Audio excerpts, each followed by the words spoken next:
सीआयडीचे SP Sachin Patil बीडच्या केजमध्ये दाखल झालेले आहेत। संतोष देशमुख यांचे बंधू धनंजय देशमुख सचिन पाटील यांची भेट घ्यायला गेलेले आहेत। मुख्यमंत्री देवेंद्र फडणवीस यांच्या निर्देशानंतर सीआयडीचे एसपी सचिन पाटील आता केजमध्ये पोहोचलेले आहेत। संतोष देशमुख हत्या प्रकरणात आतापर्यंत कारवाई कुठवर आलेली आहे, कशा पद्धतीने केली जाते त्याची माहिती ते देशमुख कुटुंबियांना देणार आहेत।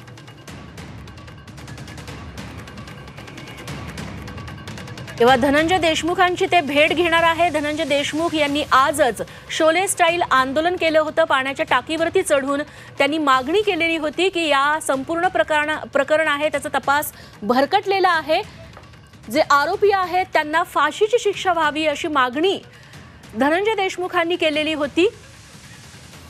आणि या संपूर्ण तपासाबाबत पोलीस अधिकारी आपल्याला योग्य ती माहिती देत नसल्याचा आरोप देखील त्यांनी केलेला होता। या संपूर्ण प्रकारानंतर आंदोलनानंतर मुख्यमंत्री देवेंद्र फडणवीसांनी या प्रकरणाची दखल घेत बीडच्या पोलिसांना कॉल केलेला होता, फोन केलेला होता, माहिती जाणून घेतली होती आणि त्यानंतर सीआयडीचे अधिकारी आता धनंजय देशमुखांच्या भेटीला पोहोचले। विष्णू बुर्गे आमचे प्रतिनिधी थेट बीडवरून आपल्यासोबत जोडले गेलेले आहेत। विष्णू, सीआयडीचे अधिकारी आता बीडमध्ये केजमध्ये पोहोचलेले आहेत। कशा पद्धतीने आता धनंजय देशमुखांशी संवाद साधला जाणार आहे, काय काय माहिती दिली जाणार आहे, नेमकं तिथं काय घडणार आहे, काय तपशील हाती आले?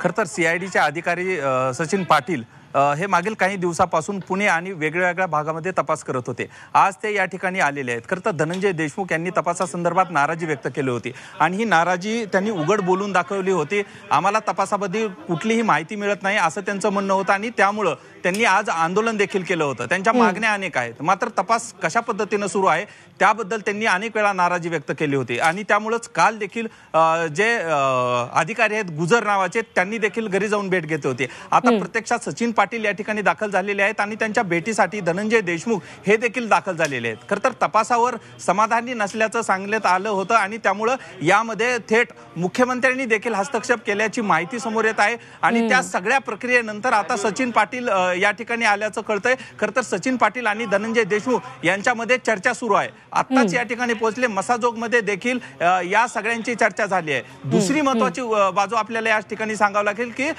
मुख्यमंत्र्यांनी देखील एका व्यक्ती कडून जे आहे ते निरोप पाठवल्याची देखील माहिती आहे। या सगळ्या प्रकरणानंतर आता धनंजय देशमुख समाधानी होतात का, तपासाबद्दल त्यांना मध्ये काय काय माहिती दिली जाते हे सगळं पाहणं महत्त्वाचं असणार आहे। बैठकीला सुरुवात झाली आहे, माहिती घ्यायला ते आतमध्ये गेलेले आहेत। आता काय काय ते विचारतात आणि तपासावर समाधानी होतात का। खरं तर पुन्हा एकदा जर तपासावर समाधानी जर झालो नाही तर उद्या आक्रमक भूमिका घेणार असल्याचं देखील जे आहे ते गावकऱ्यांनी सांगितलं आहे। त्यामुळे या मध्ये गेल्यानंतर या बैठकीत काय होतं किंवा या भेटीत काय होतं हे पाहणं महत्त्वाचं असणार आहे। रेश्मा, निश्चित विष्णू, या बैठकी संदर्भातली माहिती तुमच्याकडून वेळोवेळी जाणून घेत राहूस। तुर्तास धन्यवाद या सगळ्या तपशिलांबद्दल।